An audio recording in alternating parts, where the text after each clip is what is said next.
Hey, Michelle, welcome to the Empoweredpreneur podcast. I'm so excited to have you here.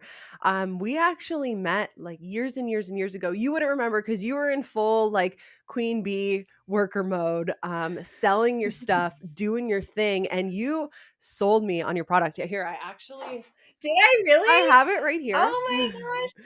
Yes, I'm so the Hottie Bomb. excited. I love it. I use it as like my makeup primer. I put it on my face before I go to bed at Mhm. night, and this thing's lasted me forever. I bought a couple of them, and I haven't seen you since because they last a long time and they're amazing products. But yes, so you are the founder, the owner of Bee23. Can you tell me a little bit about your business and what it is? Well, the business itself, the B23 Natural Beauty, is a curated, clean, natural product line that is meant to lift the spirit, but to heal and rejuvenate with cell regeneration using simple ingredients that have widely been used for thousands of years. What I did do, because I am a total research nerd, and when this started, I might as well go into why it started. So I can't wear any fragrance and I can't wear anything you can't read. My skin goes, ah. And so that was like I think I was 20. I gotten back from like snowboarding and some, I don't know, European adventure. And I was Amazing. the work there, you work in domestic. That's what you get like as an Auslander. So I was working with chemicals I had never been around before. And now not now, but it was as I was maturing and learning more, I realized I really got toxic chemical syndrome. Like I had been around too many chemicals at once and it harmed me. So by the Mm, time I got back to Canada, I couldn't walk through a mall. And it's still for me, like to go through the cosmetics department or the fragrance, I can't because what will happen is my throat will close up, like it gets and I can't wow. talk and I get I migraines. mean, it Yeah, is it's a offensive. It is offensive, and we all know that's one well, it's store in the mall that you walk by and you can smell it, and you're like, "Oh, yeah, there it is." It's Yeah. formaldehyde. It's Mm, formaldehyde. It's over 3,000 synthetic toxins people should not be putting on their bodies.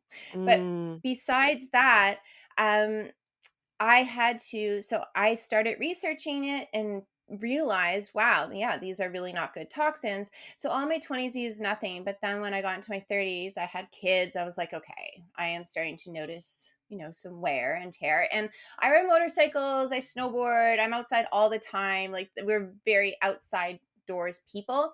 So I wanted something I could use. And then that brings it back down to the fact that I am a total research nerd and I enjoy it. I do have a couple degrees that with 4 children, I definitely use in my business. I realized really early I'm not going to be working for somebody else if I want to honor the type of family structure I want it. So I ended up researching it because I wanted something that for vanity purposes would maintain my visage for as mhm. long as possible. And to this isn't about the line isn't about, oh, you're gonna stop aging. It's an honor to age. And I would Mm, suggest walking into our crone period of time as women, if we are honored enough to carry that knowledge and wisdom forth to be able to then share, that is a blessing, right? So this isn't about hell stopping aging. yes. Yes. This is about walking forth, keeping our cells as fed and nourished and sustained and as supported as possible with ingredients that we know have life essence. You can't Mm, put death on life and expect it to blossom, right? That's what synthetics are. They're not living. They're not mm, breathing. And what happens is it ends up being an obstacle for our skin to attempt to stay healthy. So the line was always constructed around that purpose.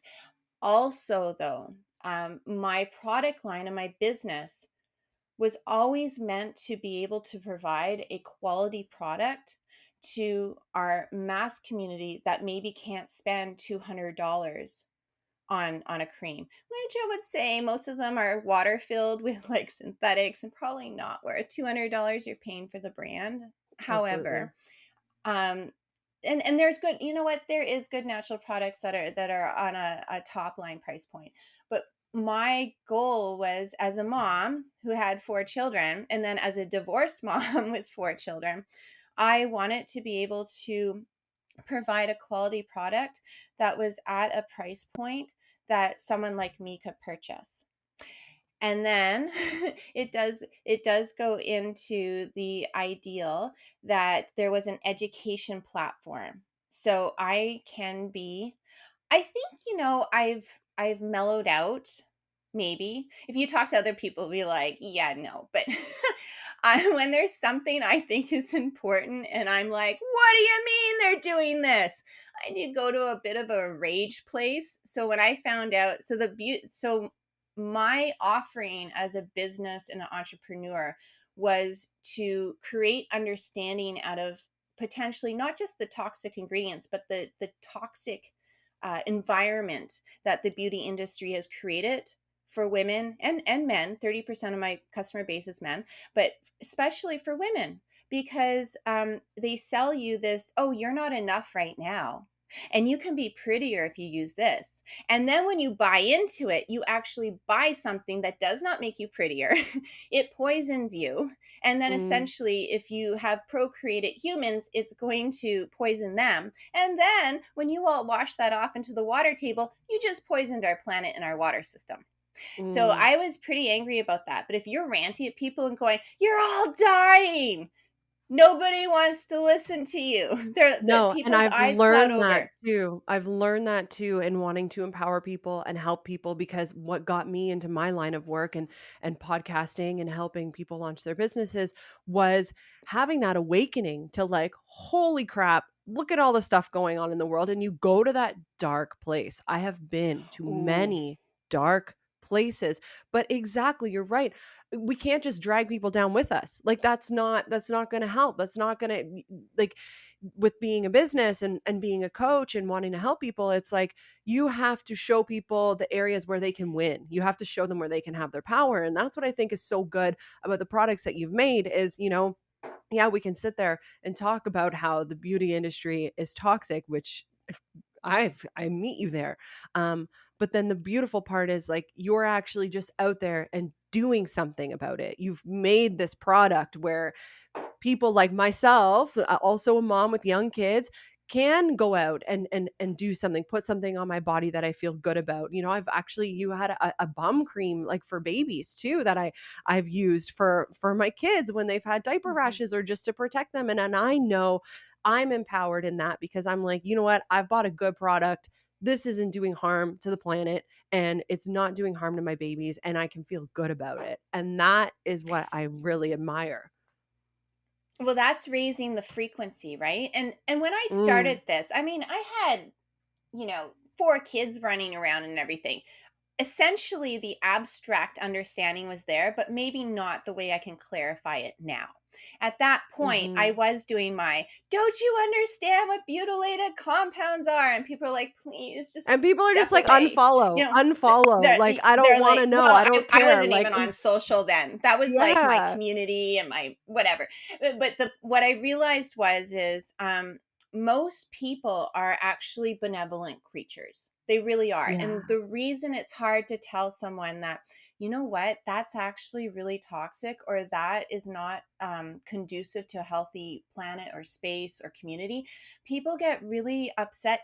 Like, I'm not doing good enough. You can see their whole body. They're like, I'm not doing good enough. I don't know how to do this. I can't handle this, plus the bills and everything else. It's too much for me. So, what I Mm. realized was, and this was also the part where you're talking about getting real dark and down and in the nitty gritty. I was like, okay, this isn't healthy for me. This isn't healthy for my kids. And it's not providing any health for anyone else around me. I need to take all of this anger and a lot of this, dark stuff, which is a teacher, right? She's a teacher, but take that and flip it around into something that is positive. So that's where the whole branding came from. And originally, I had started out kind of like a little bit off grid hippie like, and there was another version. And then realized that my genre ended up being like from little kids who thought I was a princess to men and women in their 60s that were really dealing with these skin issues that had just popped up. I'm like, how do I cross brand that and bring my personality in? right? Because Mhm. generally I wear jeans and a gray t-shirt and that is Mm. not, and I'm not good at choosing outfits. Like I really am not. It's just too much for me. I have so many other things I want to think about. And that's where it kind of sitting with this, that whole kind of pinup thing and the rockabilly thing came in because it was cross genre. And I Mm. don't know what it is. I can say you are killing yourself. And if I'm in a polka dot pink dress, people will be like, tell me more. And I'm like, this is amazing. I'll wear It's whatever working. dress you want. Because if I get Yeah. to tell people about what they can do to make themselves in a healthier, more whole place, and I can do Mm. it, I will put whatever on.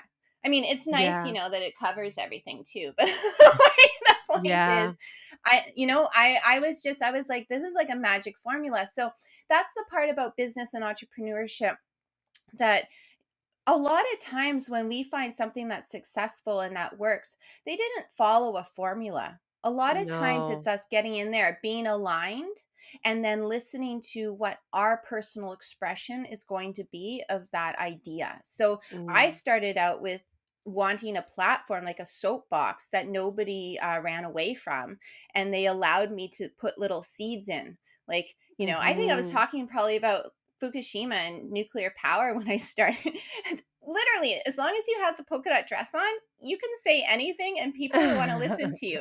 So it was a platform for me to also turn what was very impassioned and a bit rage filled in myself into something that was palpable and that I could communicate in a way that other people could hear me. So that was a huge life lesson for me, Mm, and that's right? how you And win. I That's how think you win against the malevolent stuff in the world. That's how you win by spreading the light and being the light and being part of the solution. It's a and good way to marketing wise, transform that. which well, and that's the point. So that's how it started out. But then obviously, I had 4 kids to feed, and I ended up bringing this whole business like in a minivan and a U-Haul trailer down to downtown Toronto. I told the kids, I'm like, okay, this is like an entrepreneurial camping trip. It may work, Mm. and we may be going right back up north. I don't know. So I gave myself a year, and it everything just came in with what I need. Not that there wasn't obstacles and craziness and like the times where I'm like, okay, I have to sell to this store, I'm not paying rent. Yeah. So the interesting thing was when I had the idea, I committed to the idea, then you also, it's not like everything just comes in, but your efforts end up committing to that idea. And then you actually do come into a place of business if you want to talk about financially, right? And that took me a long time. My main thing was I need to let people know what's in their products. This little product lets me do that. It's a little seed and wakes people up. And Mm. going back to that one thing you said was, um, I you can give someone information that maybe isn't what they want to hear, but you're not just leaving it there because people aren't just walking away from you from a conference and going, "Well, what do I do now?" I'm Mm. not giving a whole solution, but I'm giving one little seed of the solution. So I gave a problem, and then I was able to give information and then another product back, that it's a whole loop of healing because then someone can Mm. leave going, "Oh, well, I did one thing." And the interesting thing about my clients over the years is that I have so many that come back. They're so excited. They're like, I bought your Hottie Bomb, and then I learned this, and then I stopped using this, and now I know this. And it's just, that's exactly, Yeah. that was my goal, Yeah. right? And now, in terms of a success level, when we think about finances, that's an excellent marketing loop. But it didn't start out as Totally. that. Now, as a more business minded person, I look back and I'm like, well, that was really smart, but it wasn't intentional, 'Cause right? It you was were just something out of us. you were following your excitement, you were following your purpose, you were following what felt like you're more of your soul's mission in life than just what do I need to do as an entrepreneur. And I like that because that's how I live my life too. Like I really believe that if we just follow what excites us in each moment, then we're following those breadcrumbs towards our purpose. I don't really That think is, Right? I don't think that someone's gonna come down here one day and knock on our door and say, "Here, I wrote down your whole purpose and your soul's mission in life. Go act on it." I think that it is in those small ways, and like you said, those seeds you plant and those choices that you make and staying in alignment with your core values and what you want and your big vision, and And that's a lot of like what I'm doing too. And part of my entrepreneurial journey actually started, I co-founded a candle company with a candle maker. And it Mhm. was the same thing. I didn't care about making candles. I didn't really even care about candles, but I was excited about the stories I could tell through candles. So we actually, the first line Mm. we created was a line of menstruation candles. So you could buy four different candles Ooh. based around your menstrual cycle. And when you just said that about you educating people on taking care of their bodies, that's exactly what my excitement was. It was educating women on their menstrual cycle and telling them like, hey, you're down on this week because you're about to get your period next week. And now all of a sudden they had just bought candles, but now they're learning about their menstrual cycle and how to live cyclically, and when to rest and that it's okay, and when to go do that thing that's hard because you have that boost of estrogen and you're ovulating and you're confident. And that's what I love about about what you're doing now, because honestly, I didn't even know the layers behind that until you just said that, and you gave me that awakening, because that is doing purposeful business and that is making a genuine difference in the world and following that. So with that kind of energy in mind, what advice do you have to give somebody who is sitting on the sidelines? Like, I mean, let's think about it. You started out with having an idea. You knew the change you wanted to make in the world. But there were a lot of things that you had to do to get there, in the sense of like you had to create this product. This isn't a candle. This is a lot more complicated. Like you have to get like health approvals and permits and things to sell this. And there's like a crap load of obstacles. Like my biggest obstacle with candles was shipping. I was like, I don't know how I'm going to ship these. Like this is complicated. Mm. And you know how you can get stuck in those little blocks? Like this product here, this is a lot of there's a lot of blocks. Like how did you figure out where to make this? How did you figure out the ingredients? How did you test them? What kept you going? Can you just kind of expand on that? So there's definitely some emotional, mental, and spiritual tips that I would like to state. But when we get down to the nuts and bolts of because that's the interesting thing about balancing our masculine, feminine, like your goddess, your creator is like, oh, I want to tell you, but bringing that, balancing that out into that pragmatic and the steps that are required to get to where you want to go. Mm, I always highly suggest, I hate it doing it, but I am, that is one of the things about me though, is I am a weird research essay thesis person. Like I get all excited about something and then I just go into it and I'm like, oh, that's brilliant. Meanwhile, I promise you it's probably not, but on my side, I'm like, oh my God, that's amazing. The whole world needs to know about this. yep. So the business plan, super important. And I did have the structure. For me, again, I haphazardly fell into it. My ex-husband and I had moved back from BC. We were making very good money out there, but land was insane. And then it was this whole farm thing that had come up, which is a whole other adventure. But we got back to Thunder Bay, and the economy was not happening in terms of a comparison to Kelowna. So I had three kids and one on the way, which is Wow. and I didn't have my mat leave anymore. I do have honors bachelor in social work, but Mm, I didn't have any enough mat hours by the time we came back. And so I was like, what am I going to do? And I seriously, was thinking, yeah. I have my idea. I have my idea. I had all these different factors coming in. I was like, that's kind of what spurred on the original initiation of everything that I explained to you. But I went to the Para Women's Center and I was able to get into the self-employment program, and that gave me a structure to be able to set out on. And one of the parts of that was your business plan. And because I am so detail oriented in terms of wanting to understand what I'm dealing with. And that doesn't mean I'm organized at that point. I am now, but I wasn't then. But I am good at putting that together. You save yourself a lot of missteps and a lot of money just by taking the time to do your business plan. And Mm, my numbers were not good. I threw stuff down that, anyone in a bank would look at and be like, "Oh my god, this," but I did it anyways, and here I am. I provide it for my children on my own terms for the last whatever since 2007, that's right? amazing. So um it it may have been a bit messy, but it still worked. So the business plan is incredibly important because that is your roadmap, right? Mm, And it will save you some turns that you shouldn't take, and it will help you make turns that you should take. But then again, saying that it is a roadmap, it is like a living document mm. because you are going to change. Your purpose may change. Your It's excitements. circumstantial. It's just Mm, like birthing babies. Well, this mm, is my plan until this happens, mm. right? And each kid is so So different. Yeah.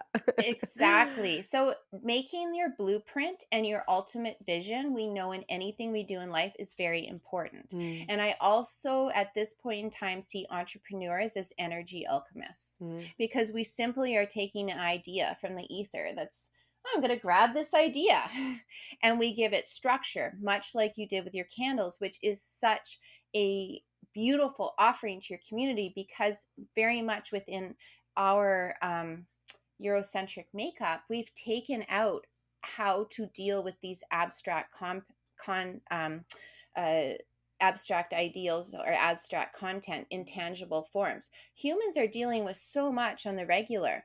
By bringing it down into some type of form, whether it's a candle or whether it's a beauty balm or whether it's soap, whatever it is, it gives someone a tangible understanding of where this huge abstract energetic form is.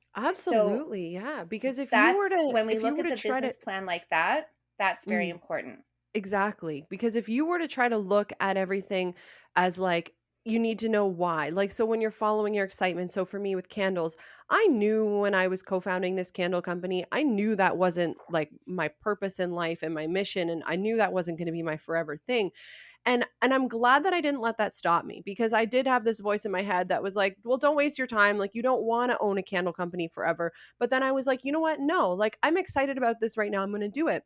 And I think that that's a big lesson too of, we don't always know what the outcome's going to be. But in doing that candle company, I developed a mailing list in that time and contacts and people who now started to trust me and talk to me about their periods and what they were doing and then that led to hosting women's circles. That led to, having a podcast speaking to women, being able to help people and then when I let the candle company go, there was no guilt in that. There was no like, "Oh, that was a failure." It was like, that was a really valuable stepping stone that helped get me to where I am now, and that's such an important thing for an entrepreneur to just keep in mind is you don't always have to know the end outcome. Having your plan is important, having a strategy is important, but you don't always have to know, is making this gonna get me to where I want to be 40 years from now? Well, yeah, it is because you're following that step in that moment. And it is a very important part because at the end of the day, if you don't take any steps at all, then you're going to get nowhere other than where you are right now. And that's excellent because that also is moves into you have to be your own cheerleader, and it doesn't have to make sense to anyone else. Mm, Because I find we require, and we've been conditioned a little bit like that. And we're moving out of it, but we've been required to function on external validation and support. And one, it comes down to a very basic idea that you better learn to lift your own table. And that's something that I just recognize. This is, commonsensical, but I see so many new entrepreneurs come in and yes, it's nice to do something with a partner. Yes, it's nice to make sure you have the support, but if you are requiring that support in order to be able to walk your path in terms of business, it's probably not going to last very long because you need to learn to lift your own stuff, and hmm or you need to learn how am I going to get the support I need by my own means to get help to lift that table because this is a very much it's a learning about self process. mm, And then the other thing is you got to start where you're at, and that's talking about sitting on the stand line, like the sidelines, right? um, you need to start where you're at and have the courage to do it. mm, So we're not going to have I have a very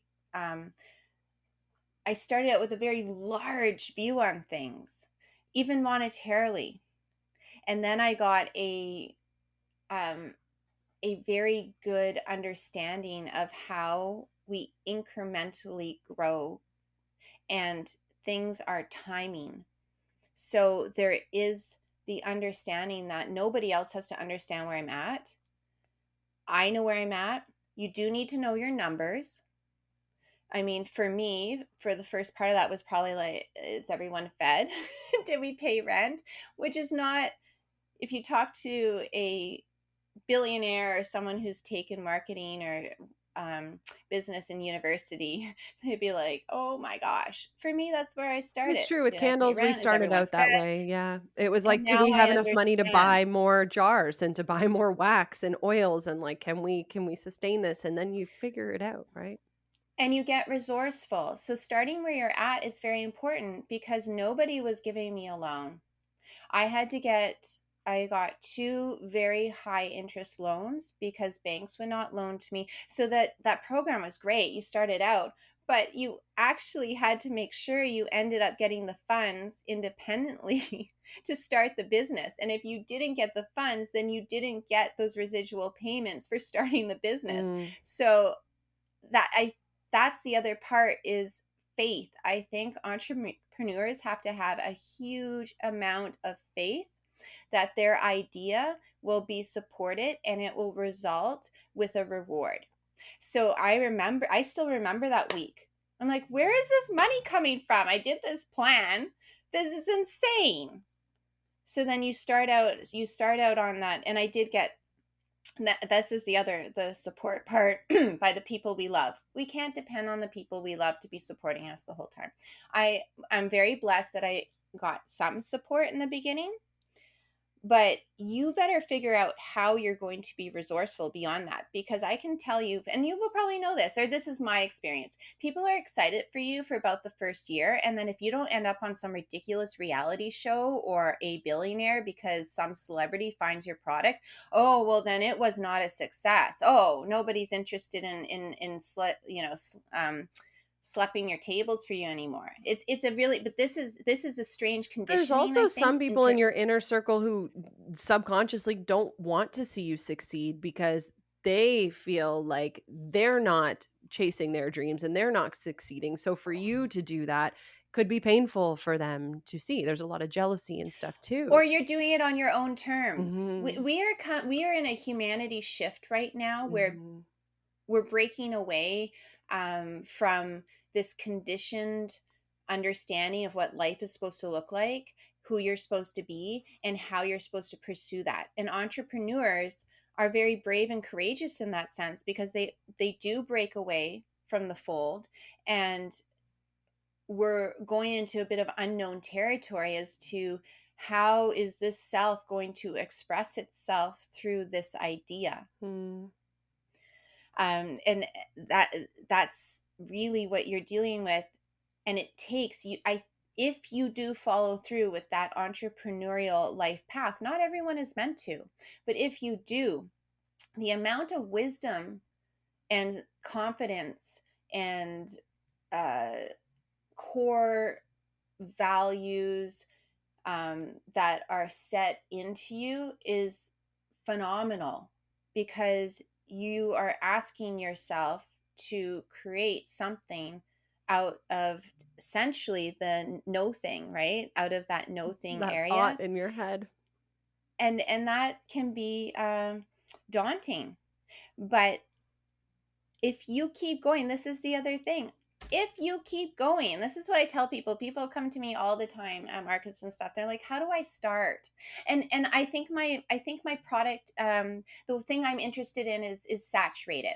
The whole saturated thing comes out of a poverty stricken conditioning that we're in. The Mhm. A world's scarcity huge. mindset, There's yeah. billions of people. And there's enough You space for need very everybody. Like, we all have There's a enough different story. space. We all yeah. Yeah.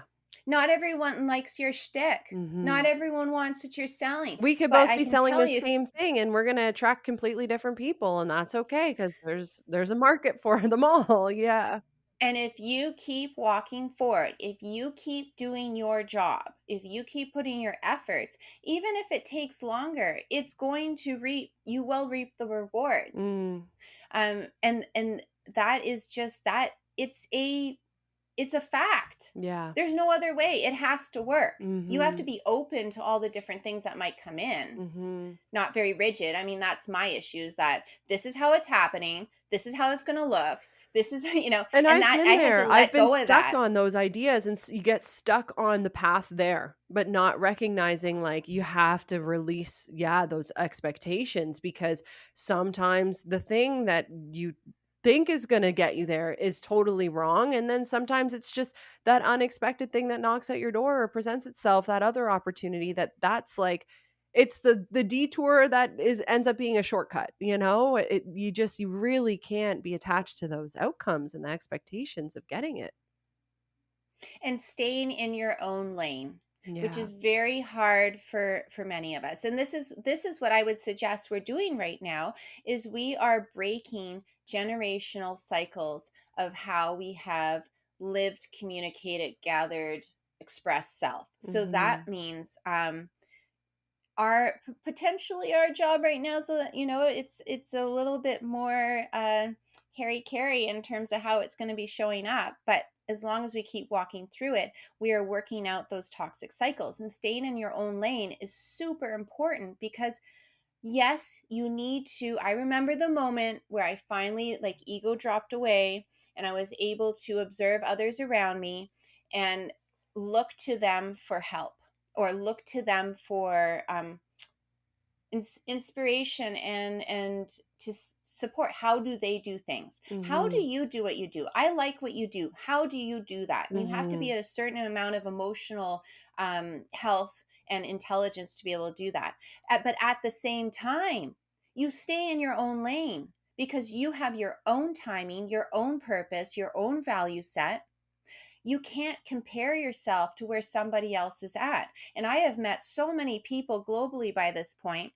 There are people that make millions of dollars and they lose it the next day. And then they make a million more and lose it the next day. Like, this is more about, simply, we have made business and entrepreneurship about the bottom line fiscally. And it, to me, it is about so much more than that. And that is goes right back to how we started the conversation. The hottie bomb, the B23 Natural Beauty, part of my bottom line, and I had put that into my business plan in the beginning, which is why probably people rolled their eyes at me. I said there was an um, invaluable factor to my bottom line that could not have a numeric value. And that was offering the education and the understanding of this whole toxic industry I wanted people to know about. That is not something that you put a price point on. That is something that was in my bottom line, that maybe my product is $40, but to me, that's an extra $30 value on my product that only I would understand, given the certain climate we are functioning in right now, which is shifting very And swiftly. that's a big thing too, what you just said there, is knowing the value you give, knowing your worth. Knowing your worth is huge. And I think as entrepreneurs, especially starting out, we undercut ourselves right away.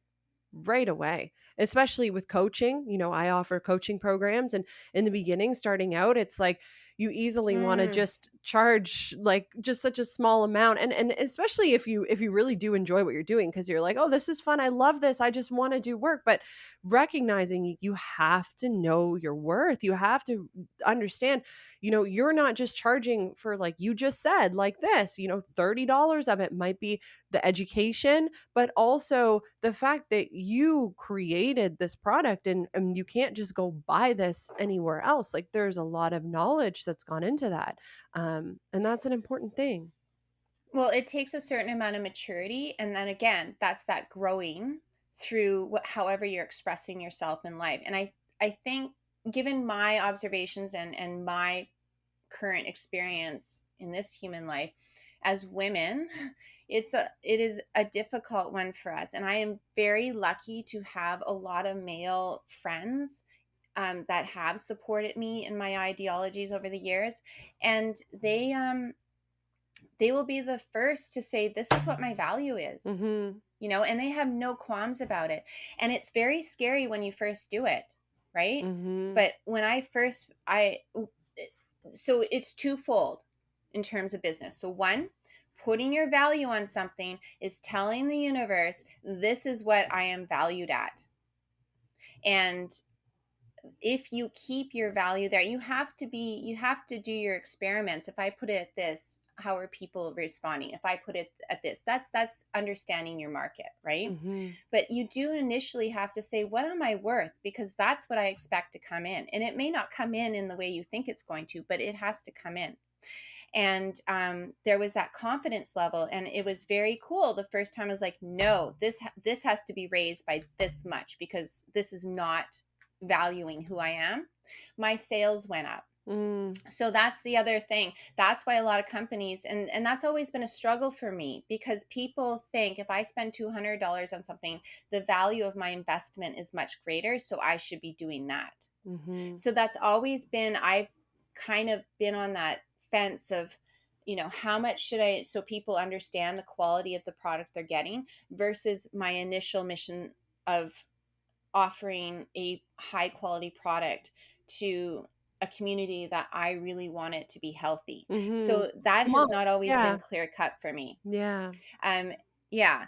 And then what happens is too, um, when we are more numerically, when we allow ourselves to bring more of that numbers in, it does give you a litmus, because a lot of my community, or myself even, oh, I don't want to look at that, I just want to create.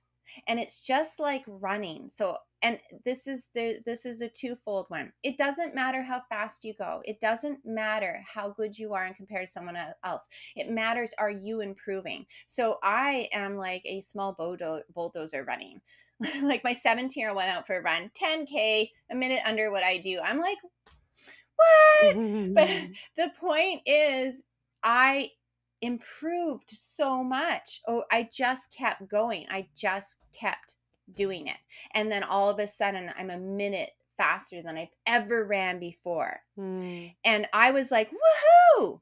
But if you compared me to someone else, they'd be like, but that's not what the point was. The point was, it may have taken me time, but I did get better. And I did feel really good when I got my results. Mm. Um, so that's a really important part. Just keep, like Nemo. Just keep going. I was a really Mhm. young mom. Most of my business was set up. I don't even know if I want to say that, if there, but a lot of it was set up on robots and like Nemo. So he's, Yeah. see a need, fill a need. That's, Yeah. Yeah. now I'm going to seem like I'm an NPC anyhow. But but that's the point. Yeah. No, I love it. I love it. And I mean, it sounds like you've learned so many lessons along this way too. And you have like great advice to share. And, it's cool. Like, so how you said in 2007 is when you really kind of committed to this is full time. You were starting to provide for your family then.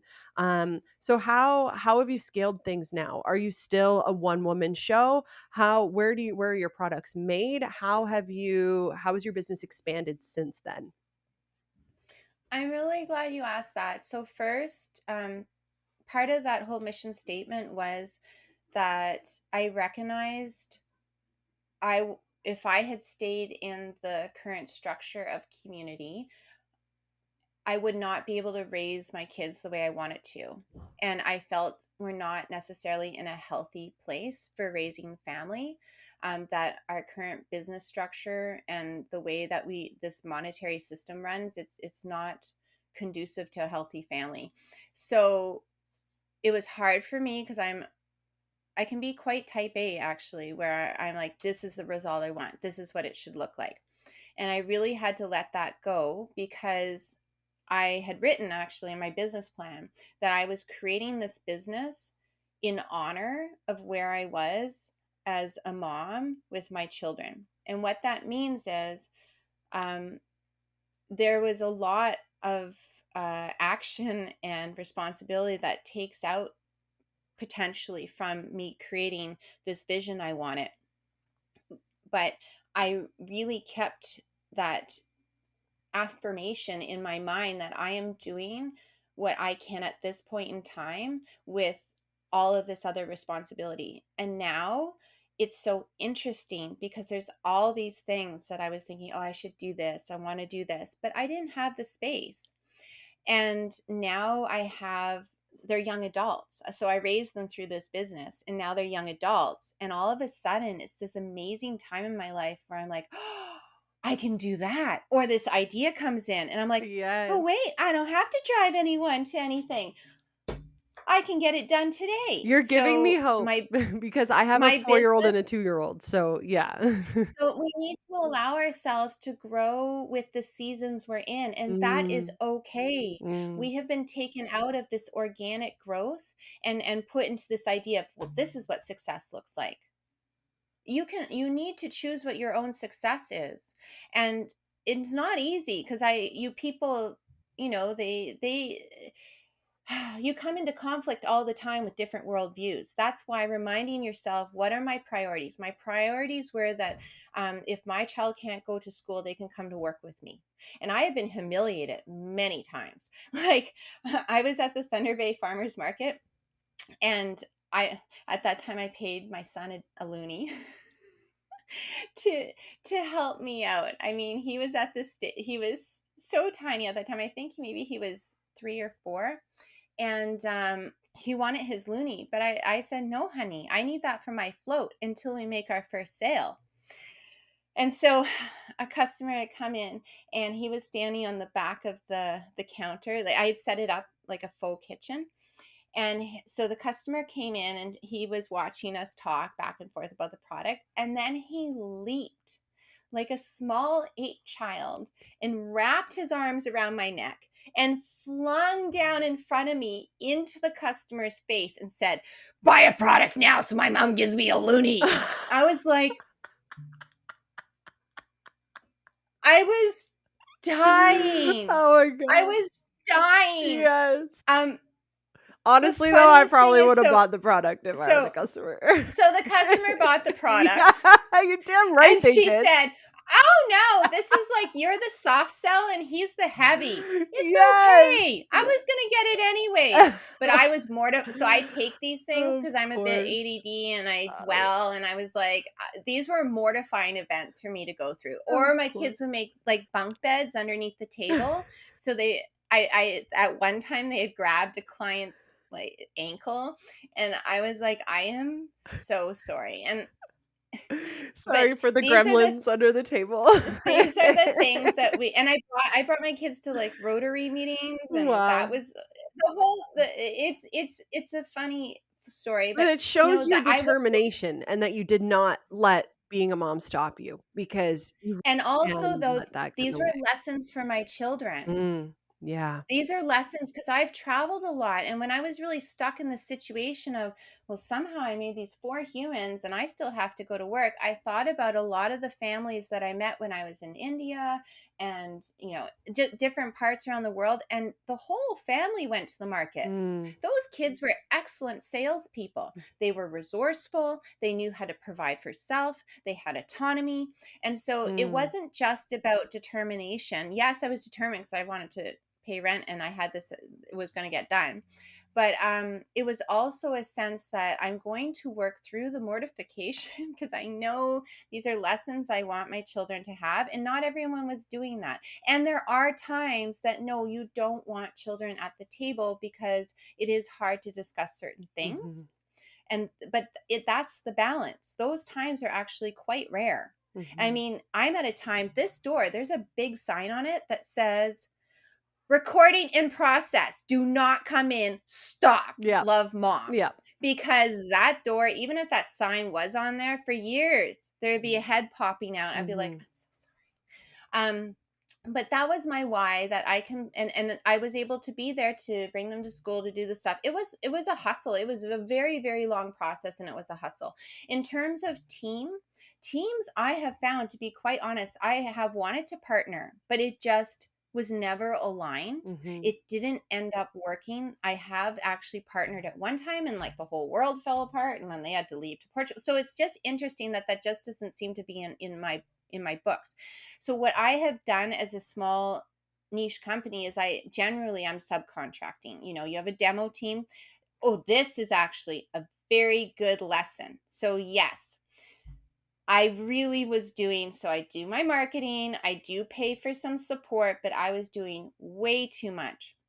And in 2017, my business coach, when I have done, she was a customer, and then we were friends, and then she ended up being my coach. But in Awesome. 2017, she's like, Michelle, can you look at me right now when I say what you're doing is not sustainable?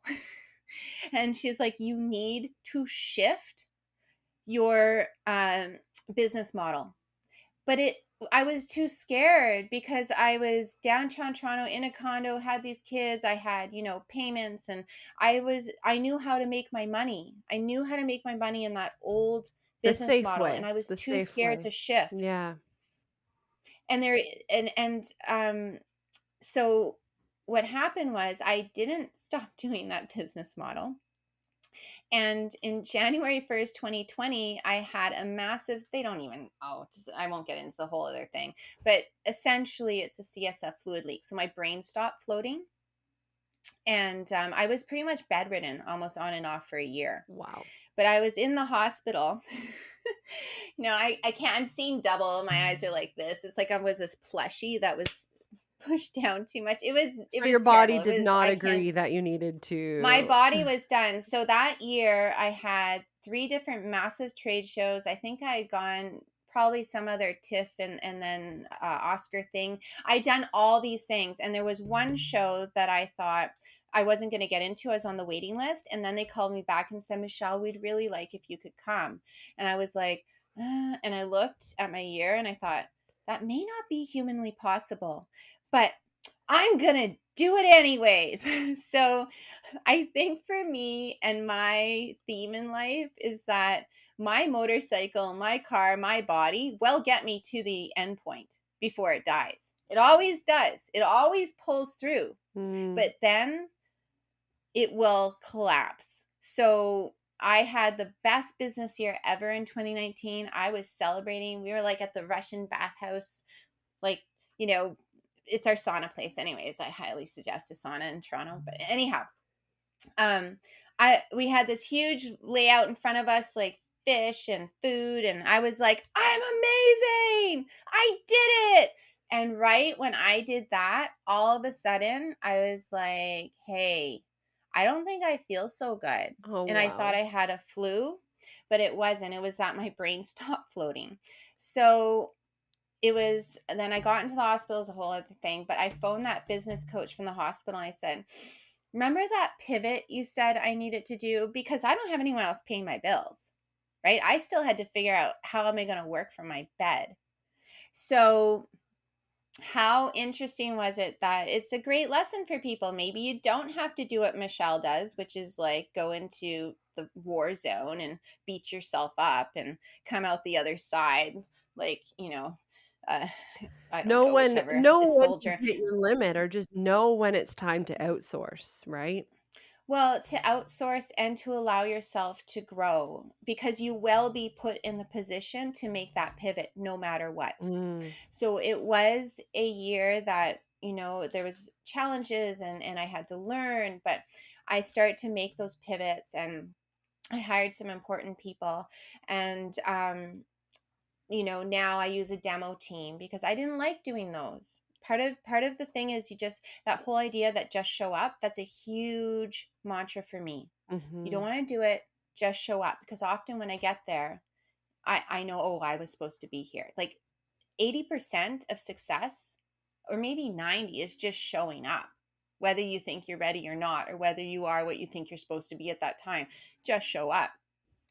But I realized I don't trust other people. So a great analogy for that, of where I am, I hired this demo team, and I was so worried. I'm like, oh, such an investment. Are they even going to sell product? Because it is hard to find, as a small company, it is hard to find good people. You Yeah. need people that really believe in Well, your mission, especially right? because your mission is your mission, and that lies behind your story, right? Exactly. But they sent me in their sales from the demos. I was like, oh, this was a big lesson. because they sold well. And Mm, did I have to take my body and go do that demo? No. mm, No. Did they do it exactly the way I think they were supposed to? No. They knew what I wanted and they know their process to get the job done. mm. So this was a huge lesson. So those are the types of supports that I bring in. And then, I've always used, I mean, up till now, maybe that doesn't sound very professional, but friends who can use the extra cash and need a flexible schedule. So that's, and then also this is chapter 2 for me business wise. I did get my clinical herbalism. Nice. So during that well, I was lying in bed. The whole thing is crazy. So I got in September 2019, and not everyone gets in. It's a 2-year long, intense, crazy. But I did a lot of that program from my bed. and and then anyhow, I did end up getting that done, and so that's chapter 2 of where people were coming to me at these markets saying, well, I have this issue, this issue, this issue, and that was years. And finally I had to say, you know what, this isn't just a topical issue. I'm very open with people. If they've got a massive thing going on, I'm like, there is no magic thing for this. This is going to relieve the itching. It's going to create like a little, healing band-aid, but it's not going, you need to You've take got a care of root your cause inside. here. So Yeah. and this goes back to our conversation to kind of wrap things up.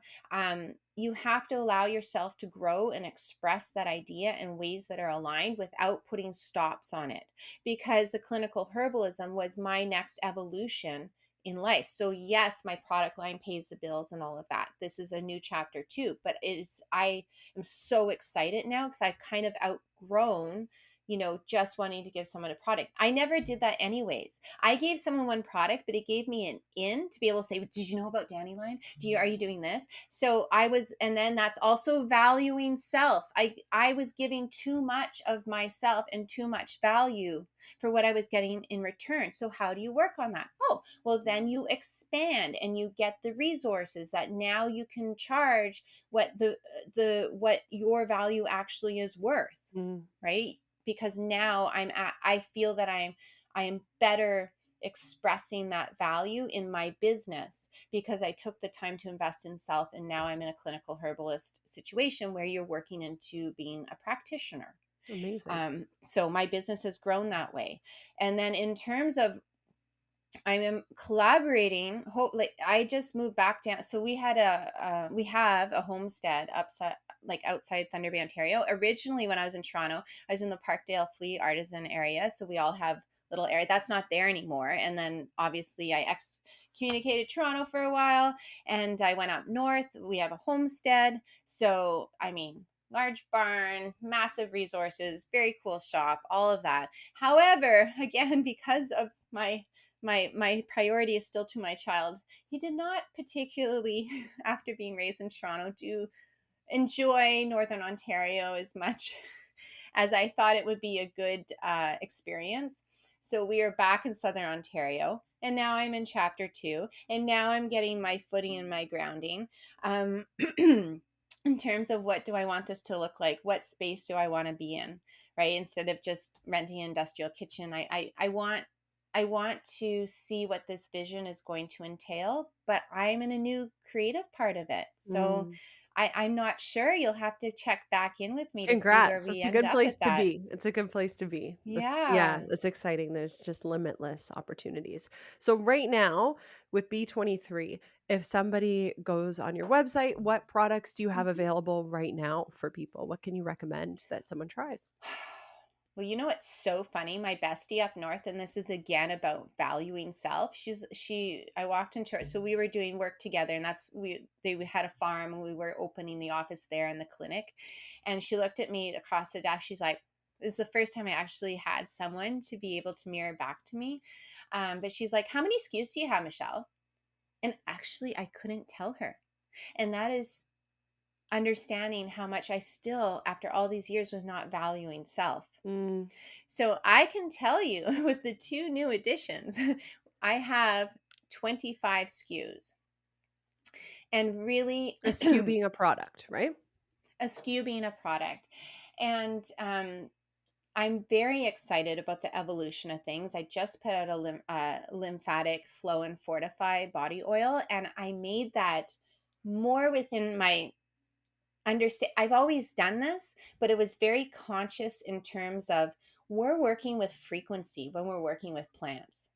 And I honestly believe that is one of the reasons my Hottie Bomb has done so well over the years, because it's not just about the ingredients.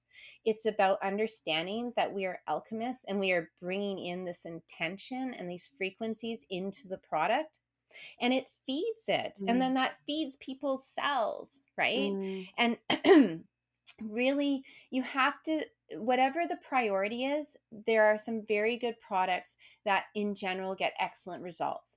The testimonials are up so people can click on the product, see what other people say. Although, just full disclosure, that app is no longer being used on my platform, which means I am probably going to have to spend 72 hours finding a new app and re-uploading everything, because on that level, I have to say I've tried a lot of different platforms where someone else is working for me, and value per dollar, still getting my own platform that I can change words when I need to change them at the level I'm at is still the best. However, there's obviously a certain amount of work involved, or maybe I can go to Fiverr. I don't know. I got to figure that part out. But there's also a 15-minute consultation. If people are not sure what product they would like to use, you can just click on the link under the skin clinic, and what will come up is a booking schedule, so they can book a 15-minute free consultation with me to go over what their priorities are, what their concerns are, what their goals are, love and that. and we can find products that work well, and have had good results for what they're looking for. In general, the product has worked so well because it doesn't have the fragrance, it doesn't have dimethicone, it doesn't have all these things that are causing issues. So often I will get so much feedback that says, you know what, this just cleared this whole thing up. But a lot of that, one, the ingredients are good. Yes, it's all good. A lot of it is just understanding what you should not put on. Hmm. So I think that's why the majority of the people get really good results. And for years, I have clients that I sold the OG Hottie Bomb to in a Dryden Christmas show in 2009, and they still order every single year. Hmm. So I It's a I good think product. that's the other part. And that's the other part. It's a nice place to leave on, is that when we're doing business in this way, you don't have to be a billionaire. What you are doing is creating community, and you're creating a network of individuals that you're all learning from each other. Yeah. And I value my community in so many ways, because when a client comes in, I'm not just seeing them as, oh, this is a dollar sign person. Yes, you do have to make the sale. My son's much better at that. We've been at markets, and I think he was 10, and he was looking at his watch, and he's like, Mom, you sold that product over 5 minutes ago, and three other people walked by. You just lost three sales. I love So it. I love it. you definitely need to have that balance.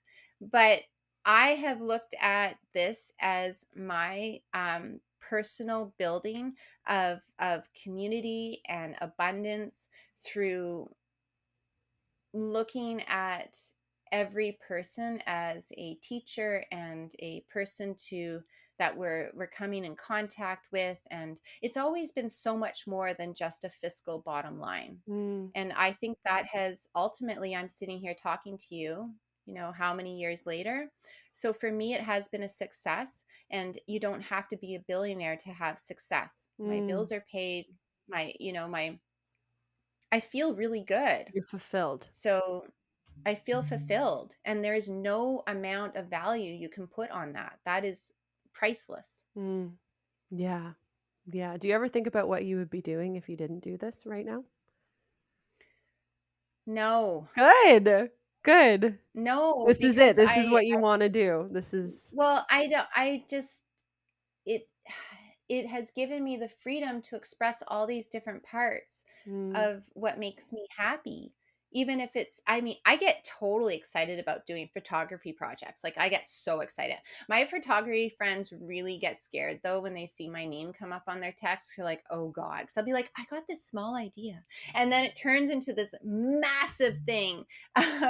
Creative, I don't know, just yeah, mess, a creative mess, but they always turn out cool and I get so excited. But I've been able to exercise those different parts of self through my B23, and I think that's a really good place to bring this full circle, is that I have personal challenges. I'm super ADD, which is probably just, heavy metal poisoning from when we were little kids. But anyhow, that's a whole other topic. Super ADD. I've got some misfiring going on. I get super impassioned. I can be hyper focused. I've got all these things. But if you can figure out how to turn those challenges into your superpower and Mm, focus them, you will be able to create something that works. For me, I was had all of these things that were going on, and then when I first started this, I was like, I can choose one thing. I cannot solve all the problems of the world. I cannot, because I originally, and I passed that too, but at that point I'm like, I have to make this place okay for my kids, right? That was, I've got to let everybody know what's going on because it's got to be okay for my kids. And I've moved past that now after a lot of inner work. But I was allowed to choose one thing. So I chose that B23 Natural Beauty was my one place of offering for my community, and I kept that's what allowed myself to focus in on it because I was all over the place. So this mm, was very much, my business was my healing journey too. So mm. I those are types of things that I don't know that we really can get palpable clarity on. It just is. Thank you. That's amazing. All right. So if anyone wants to find you, what's your website? BEE23.ca. Awesome. And on social media as well, where should they follow? Is it B23 on social media? It's at Hottie Bomb. So that's a whole other learning thing. Hottie Bomb is what people remember. These are all the things we learn along the way, right? Mm. So and it's a cute name. So HOTTYBALM at Hottie Bomb. And And then then Michelle underscore Rosetta is my clinical herbalist, but a little bit more of just this is who I am. that's And you. that's also a I've always been very uh discreet about a lot of different parts of myself, and I had a difficult time with social media. But I allowed that Michelle Rosetta, the original one, just to kind of be a little bit more open about how I see the Authentic. world. That's you. Yeah. Yeah. I love it. And so that's attached to my Hottie Bomb. Awesome. Awesome. And then they can also, from your website, book a 15-minute consult with you to figure They out. can book the free Awesome. 15-minute consult. Also, there you can book if you are wanting, and this is what people are starting to come into understanding with. When your skin is itchy, when you got these spots, when you're getting hyperpigmentation, when you're getting rosacea, eczema, all of this really has a lot. So the product has been very good at relieving that. And a lot of people write and they're like, oh my God, it's gone. There's a lot of different variables to that. But it's often our liver, our kidneys, our nervous system overworked? Do we have too much cortisol? So that's, I have moved into that space where I'm offering that information in consultation. So there's also that one. If they just want to book the 1 hour consultation right off the bat and get, down to work, Beautiful. then, that is an option there as well. It's awesome. I love that you have evolved and you're continuing to evolve and that you're doing great work that the world needs. So thank you. And thank you for being And if we don't evolve, our brain might blow up. So, everyone, Yeah, that's a please lesson. allow yourself to That's grow. a big Please allow lesson. yourself to evolve. Mm. Have faith, be open, set the vision. But if you don't walk forward, the universe is going Yep. to make you walk forward. Yep. Yep. It's true. It's true. Thank you, Michelle. Thank you so much.